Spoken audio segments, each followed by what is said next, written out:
c'est un exercice un peu difficile toujours de présenter son travail comme ça, surtout des diapos, enfin des images qui ne sont pas les vraies pièces. Donc, en fait, on va mettre l'accent surtout sur des choses anciennes de mes débuts, qui sont plus liées avec la problématique soulevée aujourd'hui et mise en place aujourd'hui par Isabelle. Mais avant tout, je vais montrer quand même 2-3 choses plus récentes, parce que, en fait, comme je disais un jour, comme ça, j'ai 2 vies, c'est comme dans les jeux vidéo. J'avais une première vie comme un artiste des années 70, et puis j'ai une deuxième vie aujourd'hui. Et mon travail a changé, mais bien qu'il ait changé, il a gardé un certain nombre de paramètres communs. Ce que je veux dire par là, c'est que je regarde le travail ancien depuis aujourd'hui, c'est-à-dire avec peut-être les concepts tels que j'ai pu les formuler ou les concevoir dans mon évolution, avec cette crise quand même des années 80-90 où les choses se sont exprimées plus difficilement parce que il faut évoquer aussi le contexte dans lequel on travaille. C'est-à-dire que le contexte dans lequel je faisais de l'art dans les années 70, c'est pas du tout le même monde que le monde d'aujourd'hui. Donc c'est 2 mondes différents. Presque 2 mondes étanches qui n'ont aucun rapport l'un avec l'autre. Et entre les deux, il y a eu cette espèce de cassure dont je suis un artiste très représentatif d'une certaine manière. Ce qui fait que peut-être les choses les plus intéressantes que j'ai faites dans ma vie, elles sont à mes débuts ou elles sont maintenant. Et entre les deux, c'était la crise aussi du monde tel qu'il s'est développé. Voilà. Alors, bon, on peut commencer peut-être à montrer quelques images. Ça, c'est une peinture, voilà, depuis les années 2000, je peins. Avant, je ne peignais pas, avant, je détestais la peinture. Et je me suis dit un jour qu'il fallait peindre. Après, à force de réfléchir, j'ai compris pourquoi. Voilà, alors ça, c'est une pièce récente qui est une peinture à plusieurs mains, c'est-à-dire qu'elle a été exécutée par plusieurs personnes et que moi, je n'y ai pas touché du tout. Voilà, c'est un grand format, ça fait, enfin grand, pas si grand que ça doit faire 3,60 m de hauteur pour donner à peu près l'idée. Alors on peut passer rapidement ces travaux de peinture, je ne vais pas m'attarder dessus, mais ce qui me semble évident aussi pour moi, c'est qu'il y a une sorte de point commun ou d'effet miroir entre le travail récent et le travail ancien. C'est-à-dire que dans ce travail récent de peinture, bon, c'est un diptyque qui fait presque 7 mètres de large à peu près. Il y a une histoire liée à la vitesse, à l'efficacité d'une vitesse qui est recherchée dans ce travail. Peut-être tu peux préciser, enfin, ou je peux le faire, mais tu me corrigeras si je me trompe, mais non, comment ces peintures sont nées, c'est-à-dire que bon, il y a d'évidence un geste, et le geste est là très très important, c'est là où on va retrouver d'ailleurs le début du travail de Bernard, la présence du corps est très importante. Mais ces peintures gestuelles qu'on pourrait raccrocher à l'expressionnisme abstrait ou n'importe quoi sont en fait extrêmement complexes, très élaborées. C'est-à-dire, je me permets de le dire, que c'est fait à partir de maquettes et de projets qui sont à petite dimension, où la forme que vous voyez là est déjà très précisément inscrite et elle est ensuite mis sur place dans la peinture avec un masque, comment Oui, dire ça, il y a des masques qui et le dessin est reporté. Enfin, voilà, je travaille sur des petits dessins, finalement, comme faisaient les peintres d'autrefois, hein, et je reporte le dessin. Mais le dessin, c'est une ligne, en général. C'est une ligne qui a une nécessité d'être extrêmement tendue, extrêmement rapide. Donc, je procède au départ en faisant, oui, une ligne comme ça, sur des petits formats, dans des carnets. Et tant que cette ligne n'est pas parfaitement rapide, comme je le veux, je la gomme, je la recommence autant de fois qu'il faut. En fait, il y a beaucoup de paradoxes dans ce que je fais, parce qu'une peinture comme ça est exécutée... bon, j'exécute pas les deux en même temps, je n'ai pas la place dans mon atelier. J'exécute une partie et une autre partie. L'exécution, c'est quoi? À peine 10 minutes, l'exécution proprement dite. Mais la préparation, ça peut être quelques semaines, voire quelques mois. Hein. C'est-à-dire qu'il y a comme ça un paradoxe du temps à l'intérieur même de mon travail qui est très, très fort. Et il y a une lenteur qui s'installe pour arriver à une vitesse extrême. Bon. On peut montrer autre chose? Oui, ça c'est un triptyque. C'est une vue d'atelier, la pièce n'est pas accrochée. Donc, voilà. Donc c'est toujours très simple, c'est toujours très lié au corps, c'est un geste, c'est un geste de la main qui ouvre l'espace, c'est tout, c'est pas plus que ça. Hein. Et bon, je crois qu'il n'y a pas de sens particulier, hein. C'est un peu ce que disait, enfin, ce matin quand Julien Salot parlait qu'il n'y a pas de message dans son travail. Voilà, j'adhère totalement à cette conception, il n'y a pas de message. Il n'y a rien. Moi, de toute façon, moi, en tant que personne, j'ai rien à dire. Je suis quelqu'un comme tout le monde. J'ai rien de spécial. J'ai pas d'ego, surtout pas d'ego. Ça, c'est la pire chose, l'ego. C'est quelque chose qu'il faut, je crois, rejeter si on veut faire vraiment l'art correctement. Donc, j'essaye de...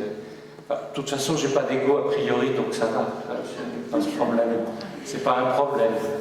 Enfin, c'est un problème de l'art, parce qu'il y a beaucoup d'artistes qui essayent de se gonfler comme ça, qui hypertrophient leur ego. Je ne sais pas bien pourquoi. Ça, c'est des vieux trucs, l'ego. C'est des vieilles conceptions romantiques, et même déjà abandonnées depuis longtemps. Par contre, ce qui est intéressant, c'est de faire apparaître quelque chose, d'essayer d'aller un peu au tréfonds des choses. Et ça, c'est le boulot de l'artiste. Ce qui est intéressant, c'est que en venant de parler de l'ego, tu restes complètement fidèle à ce qui était le lot commun de tous les artistes de cette avant-garde parisienne des années 70, Boltanski, Le Gac, Sarkis, Kadéré, etc. Et vous avez beaucoup divergé. Je n'en dirai pas plus. Certains, toi, tu es resté fidèle à ces idées-là. D'autres sont partis vraiment très délibérément dans l'ego et vers cette vieille conception de l'artiste démiurge. Mais, ouais. Alors, il y a un paradoxe parce que j'utilise des codes plastiques qui viennent plus ou moins directement de l'expressionnisme abstrait, et donc d'une conception de l'artiste qui était encore liée à une certaine idée du modernisme et donc de l'expression personnelle de l'artiste. Encore que si on regarde de près, je ne suis pas sûr que si on regarde vraiment le travail d'un Barnett Newman et si on étudie un peu ce qu'il raconte, il n'y a pas tant d'ego que ça. Je crois, moi, ça que j'ai envie d'ajouter, c'est que le travail, il fonctionne un petit peu comme C'est un peu un travail de fourmi qu'on fait quand on est un artiste, mais on fait quelque chose, ça ne va pas changer le monde, mais ce qu'on fait dans notre coin va changer quelque chose. Parce que tout change, c'est la vie qui est comme ça. La moindre cellule change, il y a plein de milliards de micro-organismes qui changent en permanence tout. Notre corps se change, tout se change dans le monde. Et le travail qu'on fait en tant qu'artiste change à son échelle minuscule, change le monde à son échelle minuscule, je crois. Bon, il y a un truc comme ça. Et puis, j'ai envie de dire aussi que, en fait, le travail de l'art, c'est quelque chose qu'on doit aux autres. C'est pour ça que l'histoire de l'ego, ça ne m'intéresse pas du tout.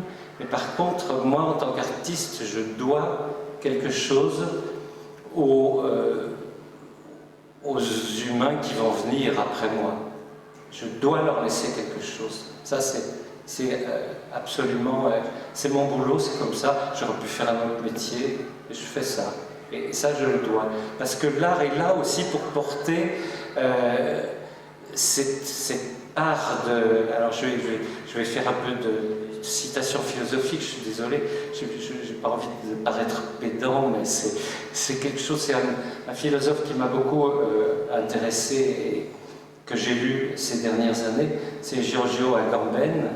Et dans un de ses bouquins, il parle de l'inoubliable. Il dit que l'inoubliable, c'est justement ce qui a été oublié, c'est-à-dire tout ce qui n'entre pas dans les souvenirs qu'on peut archiver, qu'on peut repérer, qu'on peut identifier et collectionner, et qu'il y a toute une part d'inoubliable qu'il faut justement transmettre, et que cette part-là, elle doit être transmise, et elle est le ciment entre les groupes humains. Je crois que l'art, c'est aussi sa fonction, c'est ça, c'est de transmettre cette part d'inoubliable, c'est cette part-là qu'on doit aux autres. Voilà. Alors ça, on revient à quelque chose d'un petit peu antérieur. On est au début, à la fin des années 90, au début des années 2000. Avant de faire la peinture, j'ai fait des grands dessins. C'est venu un peu quelque chose d'un peu naturellement, parce que avant je faisais un travail de photo, mais quand je faisais un travail de photo, je dessinais. J'ai toujours dessiné. Alors ça, c'est une vue d'une expo à Delme, à la synagogue de Delme. Voilà, c'est un grand dessin qui fait 8 mètres par 4 mètres. Voilà une pièce photo du début des années 80 où il y a un aspect pictural qui est très évident encore, puisque toutes ces giclures sont obtenues en jetant le révélateur dans la chambre noire. C'est-à-dire que le papier photographique est insolé sous l'agrandisseur, c'est la photo argentique bien évidemment à l'époque. Et au lieu de tremper mon papier photo dans une cuvette pleine de liquide, je la pose sur un plan de travail, sur un évier, autant que possible, et je jette le révélateur dessus. Voilà. Donc j'obtiens, il y a toute une technique pour le faire bien, mais j'obtiens donc des giclures comme ça, qui sont très picturales, qui font apparaître simplement un fond noir, qui est le fond noir de la photo. Et voilà. J'ai pensé à cette époque-là que tu avais là une stratégie tout à fait originale. Je t'en ai parlé d'ailleurs à l'époque. Et j'ai pensé que tu pouvais développer cette relation tout à fait unique, parce que je ne connais pas beaucoup d'autres exemples, entre la photo et la peinture gestuelle. Et je me suis dit que tu avais une voix formidable et que tu pouvais t'engouffrer là-dedans. Et puis tu n'as pas poursuivi. Ça m'a franchement toujours étonné, mais en même temps je peux comprendre que sans doute tu te disais que c'était peut-être trop facile ou que c'était une voie trop trop évidente, mais c'était pour moi, en tous les cas, quelque chose de tout à fait original dans le rapport entre la peinture et la photographie. Et Dieu sait si à ce moment-là, il faut bien se dire que la photo n'avait pas encore dans le monde de l'art la position qu'elle a aujourd'hui, et qu'on était encore en train de militer pour faire accepter la photo comme une œuvre à part entière par rapport à la peinture. Et là, tu avais trouvé une solution qui était tout à fait unique et originale. Non, c'est vrai ce que tu dis. Mais en même temps, j'ai toujours pensé qu'il y avait une sorte de piège, de facilité, de procédé, quoi. Je me suis dit, il y a un procédé, et je ne voulais pas entrer dans un procédé. Je veux dire, c'est vrai qu'à partir du moment où, là c'est très maîtrisé techniquement, j'aurais pu en faire des kilomètres. Oui, mais tu as peut-être fait des kilomètres de peinture après aussi. Oui, c'est vrai, qui n'est pas forcément meilleur. Enfin, j'ai acheté une pièce de ce type-là pour le Centre Pompidou à l'époque, parce que ça me paraissait extrêmement important. Donc il y en a eu quelques-unes, mais pas beaucoup. Mais alors, quand même une autre remarque, c'est impossible à faire en numérique. Ah, c'est sûr. Voilà, c'est la photo argentique. Je dirais entre parenthèses que, bon, j'ai développé un travail d'installation photographique, là je montre juste une pièce, entre les années 80 jusqu'à vers 95, et j'ai arrêté. C'était pas réfléchi à l'époque, bien entendu, hein, mais ça tombe pile au moment où la photo numérique arrive et où la photo argentique est déclassée.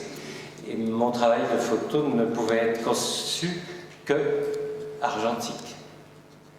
Voilà. Alors, bon. Allez, on avance. Alors là, on arrive aux pièces, on va dire, fondatrices. On va peut-être les prendre dans l'ordre chronologique, c'est mieux. Hein. Bon, alors voilà, ça c'est la pièce, la première pièce. 1969, c'est la première chose que j'ai faite où je me suis dit, voilà, j'ai le droit de dire que je suis artiste. Bah, avant, pas moi. Tu avais quand même fait de la peinture avant, hein. Ah oui, mais jamais j'aurais osé dire que j'étais un artiste. Je faisais de la peinture depuis que j'étais tout petit. Et j'avais décidé, quand j'étais adolescent, j'ai dit je serais artiste.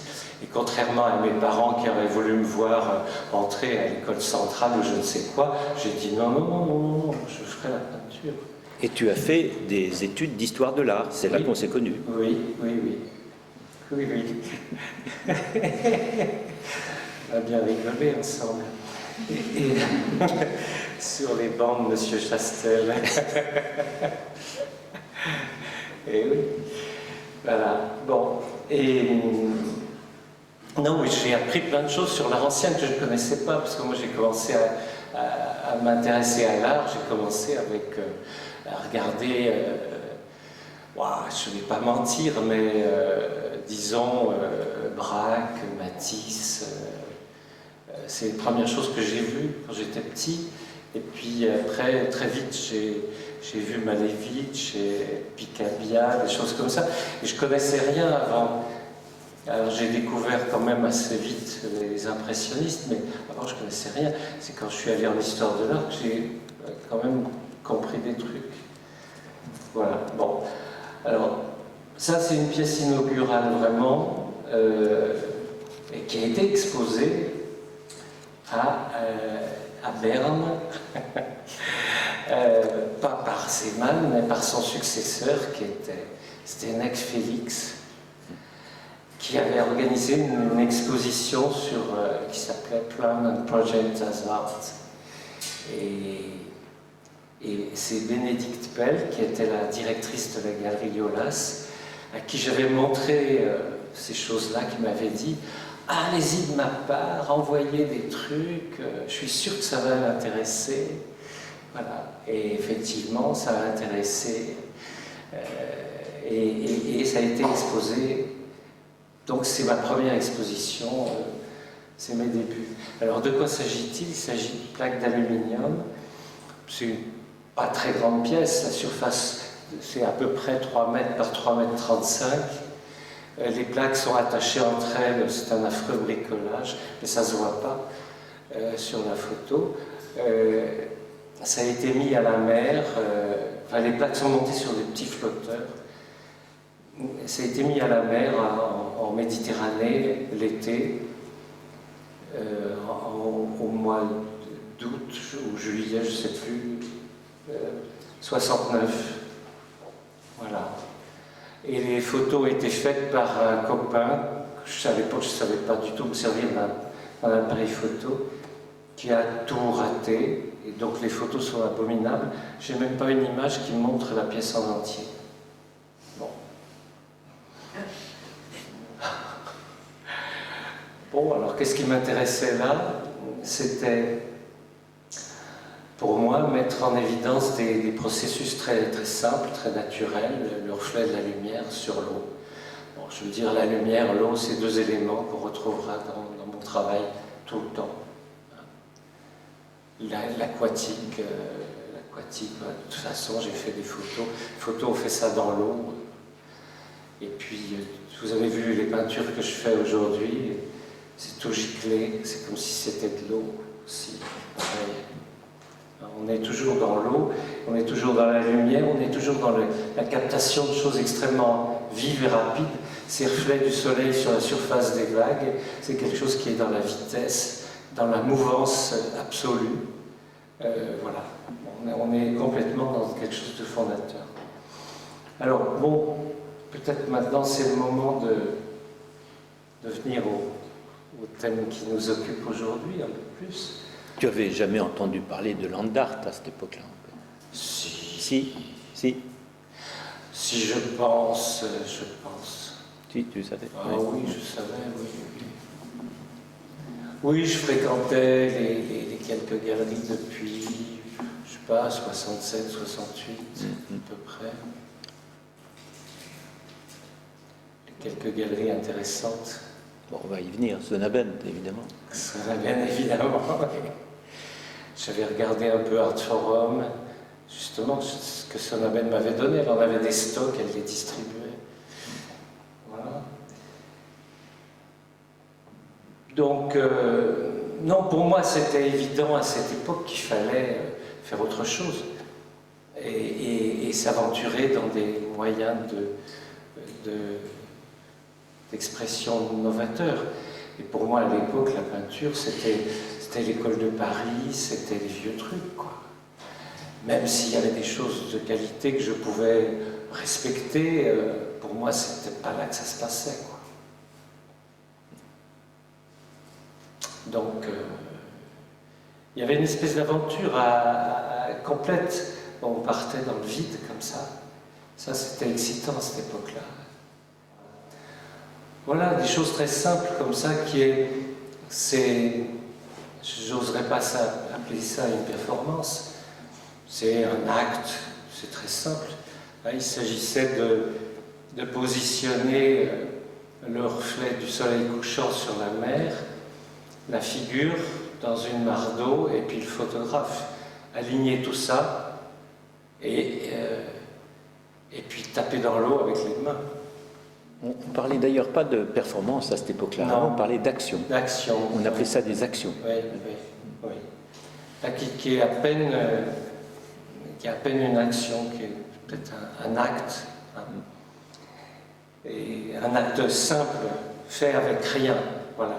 C'est ça qui m'intéressait à l'époque et qui était un peu un vertige aussi, c'était d'arriver à situer les choses dans une limite où le problème, c'était pas de faire de l'anti-art, le problème, c'était de faire quelque chose qui soit à peine un peu déjà de l'art, peut-être. Voilà. C'est-à-dire quelque chose dont le statut d'art est comme juste une entrée, oui, à peine. Que le geste soit quelque chose qui puisse être presque de l'ordre du vécu de tout le monde, du quotidien de tout le monde. Mais avec le décalage qui fait que ça devient un signe et ça devient un signe qui porte. Bon.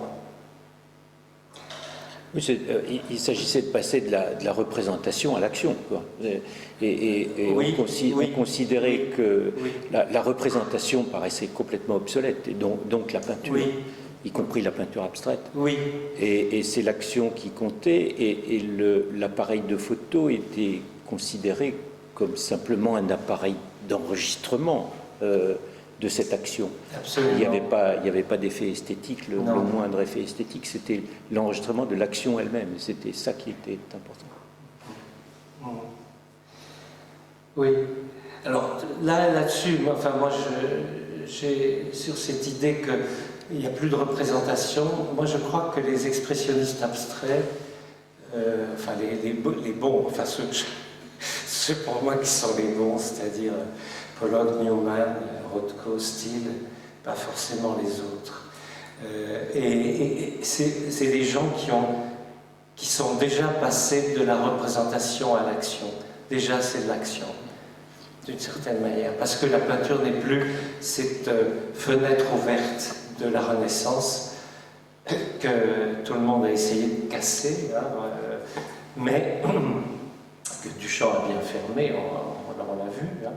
Mais eux, ils ont conçu la peinture comme une déchirure, comme une ouverture, comme un champ ouvert sur lequel on peut agir. Parce qu'il n'y avait rien à montrer finalement. Contrairement à la Renaissance où on montrait, mettons, l'idée, l'essence, ou Dieu sait quoi, ou Dieu, tout simplement, il n'y a plus rien à montrer. Hein? Cela dit, comme tu sais, il y a eu aussi une lecture de Pollock par la suite qui voulait y voir une représentation de la nature américaine. Enfin, ouais, bon, ouais. Bon, ça c'est de l'exégèse et de l'interprétation. Oui.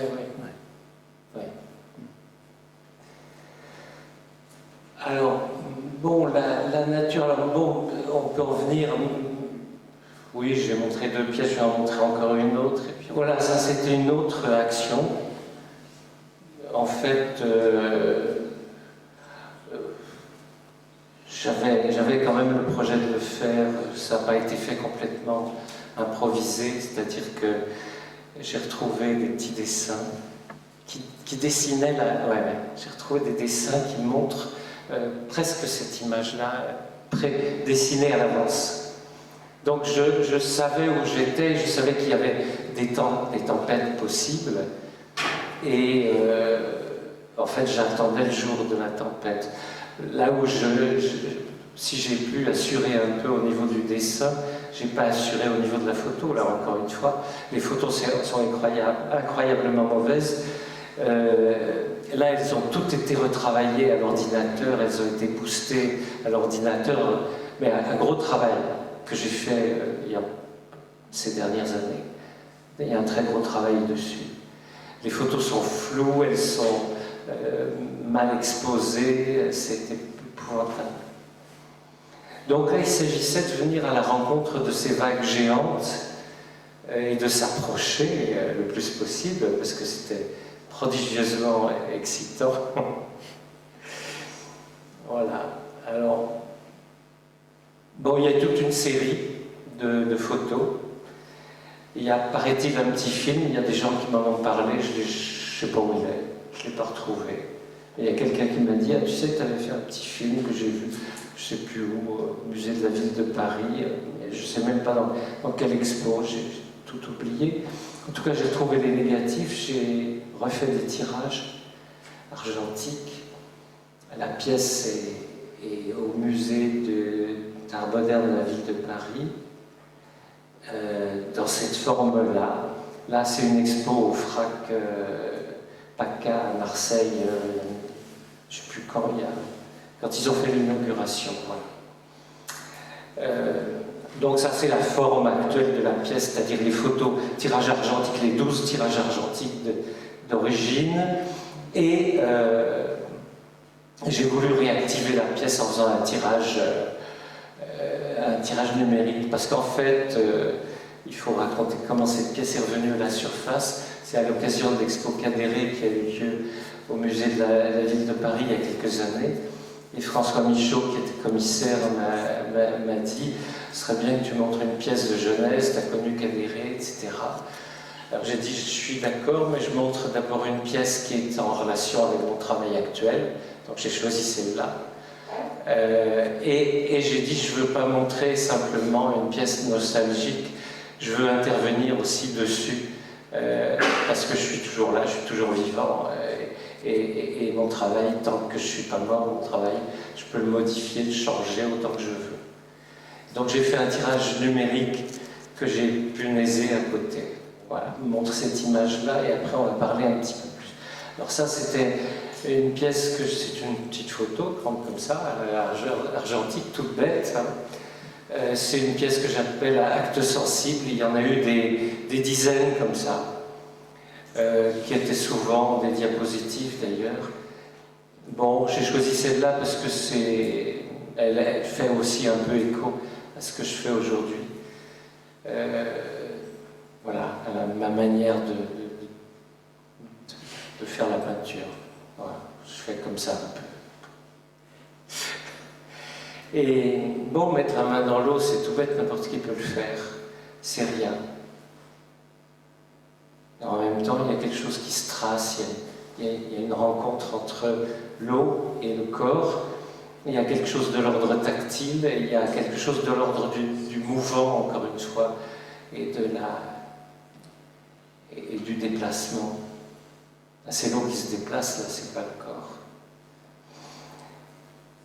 Alors, bon, moi, je pense que j'ai fait tous ces travaux, et puis bien d'autres. Enfin, là, je montre quelques éléments. Il y a eu beaucoup de films, beaucoup de diapositives projetées, qui ne sont pas montrables, parce que tout ça devra être restauré un jour, et que je n'en ai ni les capacités ni le temps. Bon, dans cette période, je me suis beaucoup interrogé sur une relation de l'homme avec la nature. Je pensais qu'il y avait quelque chose de brisé, en fait, entre l'homme et la nature, brisé par un excès de rationalisme, par un excès de technocratie, un excès d'une vision purement mentale, je ne sais pas. Et je pensais qu'il y avait une relation à retrouver, et que cette relation, elle pouvait être dans une meilleure utilisation des facultés sensibles. Et il y a une histoire qui m'avait frappé, justement, que j'avais lu cette histoire quand on était étudiants ensemble, je ne sais plus dans quel livre,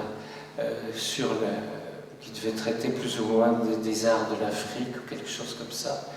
Et c'était un explorateur occidental qui se baladait dans la steppe avec un bushman. Et le bushman lui dit « Il y a une antilope là-bas. » Et là-bas c'était l'horizon, il n'y avait rien à voir.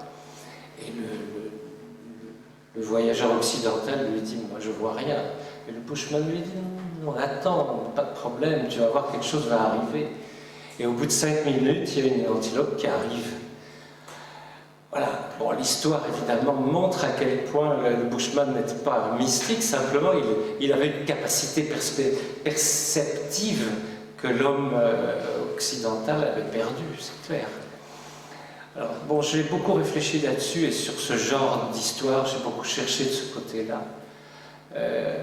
Et je pensais, et je pense toujours d'ailleurs, que l'art, c'est aussi un moyen de rééduquer d'une certaine manière des facultés sensibles qui ont été développées et qui ont été éduquées à d'autres époques. Je pense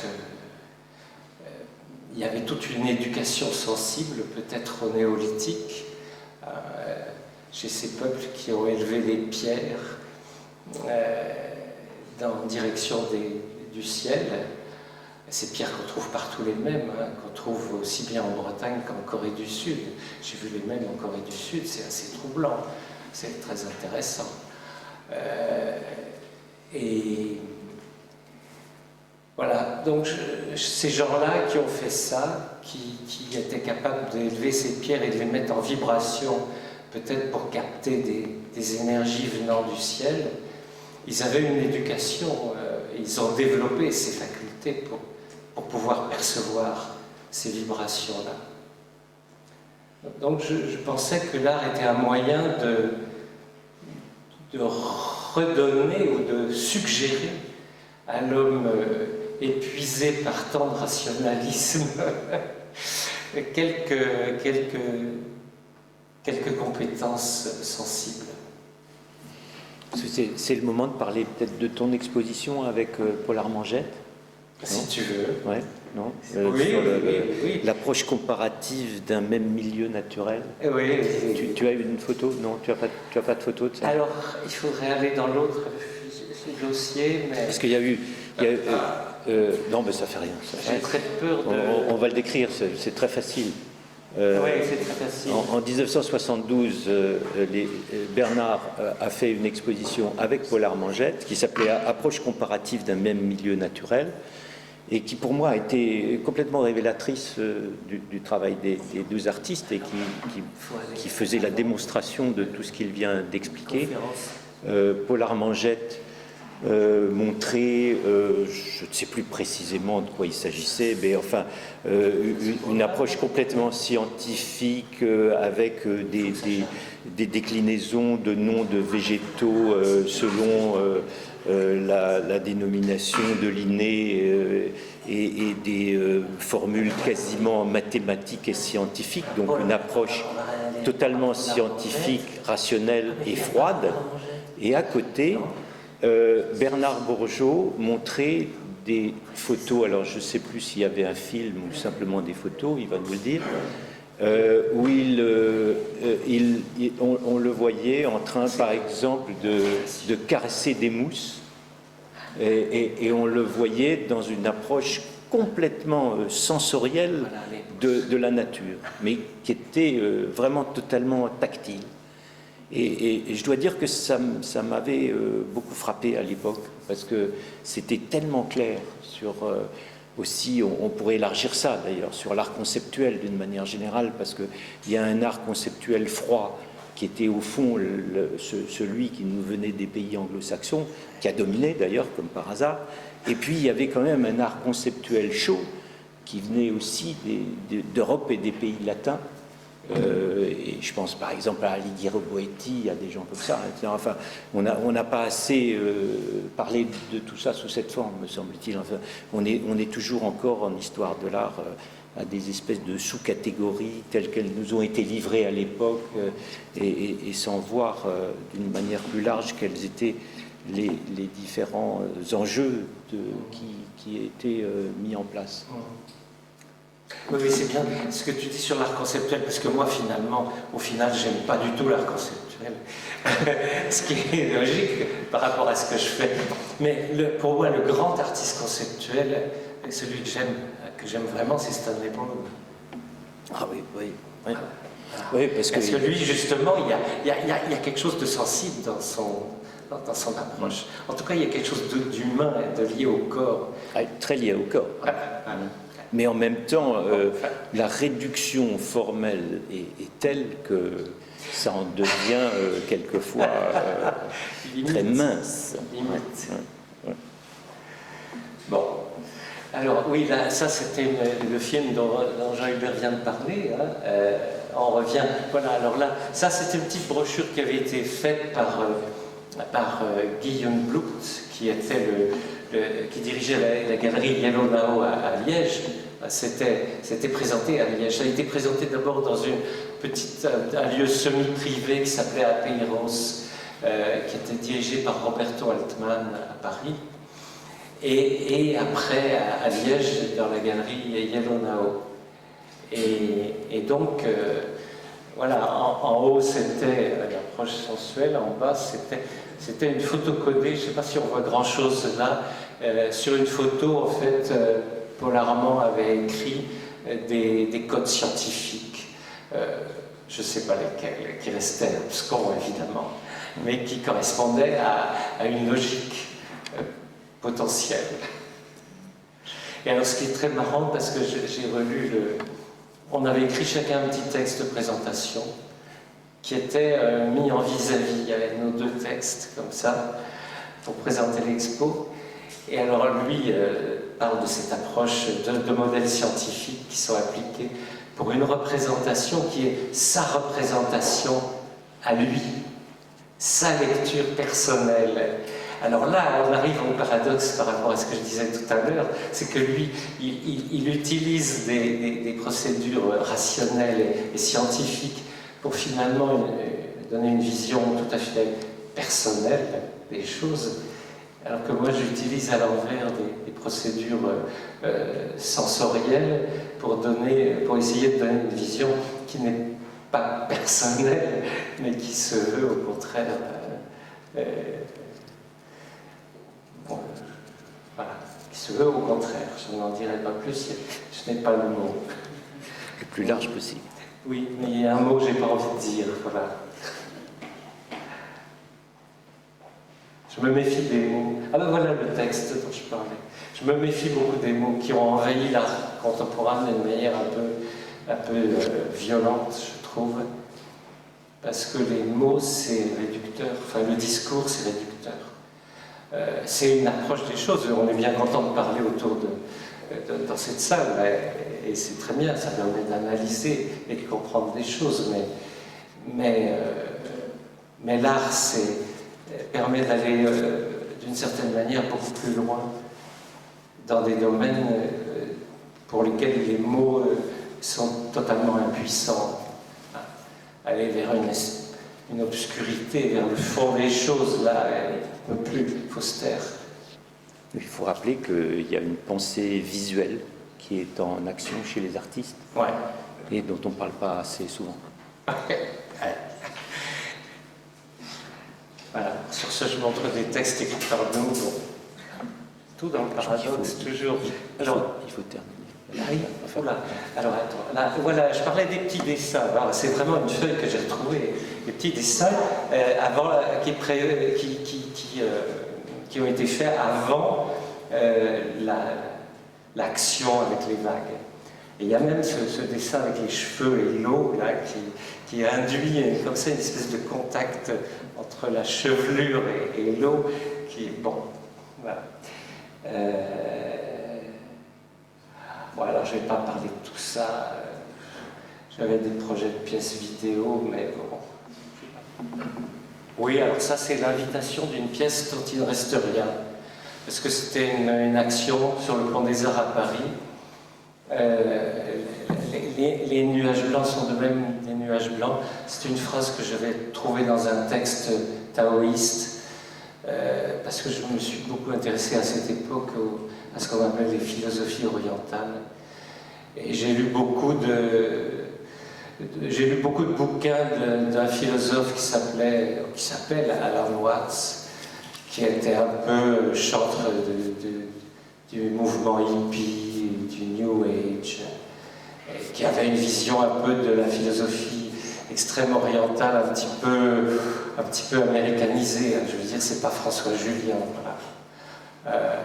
Mais bon, pour moi à l'époque c'était intéressant et ça m'a aidé à penser autrement le rapport de l'homme dans le monde, à penser autrement l'espace, à penser autrement. Alors là, la performance consistait à aller sur le Pont des Arts avec un appareil Polaroid et à photographier le ciel à la verticale comme ça. Et j'ai eu la chance, le jour où je l'ai fait, il y avait 2 journées, qu'il y avait des nuages blancs dans le ciel parisien. Donc j'ai photographié mes nuages blancs et au fur et à mesure que les photos sortaient de l'appareil Polaroid, je les scotchais sur le sol du Pont des Arts. Et puis quand j'ai vidé mes 2 chargeurs, je ne sais plus, je suis parti. Et j'ai laissé les photos par terre. Voilà. C'est tout, il ne reste rien. Non, je vais montrer juste une autre pièce, c'est tout. Voilà, les pièces de feu, parce que ça c'est important pour moi, les pièces de feu, parce que ce sont des performances, il y en a deux, hein, ce sont des performances qui sont faites pour l'appareil photo. C'est-à-dire ce qui est donné à voir n'est pas visible par l'œil humain, n'est visible que parce que l'appareil photo est ouvert en pause dans le noir. Donc, comme la pause est lente, pendant 2 secondes à peu près, le feu, qui est le feu d'une bougie, tout simplement, tout bêtement, c'est un feu très doux qu'on peut balader sur son corps sans se brûler, hein, bien évidemment. Ce feu est enregistré par la pause lente de l'appareil photo, donc sur la pellicule, la trace du feu s'enregistre dans la durée de l'exposition. Voilà, donc c'est une performance pour l'appareil photo, donc il y a une articulation entre, entre les deux médiums, si on peut dire, en tout cas entre l'action et le médium photographique.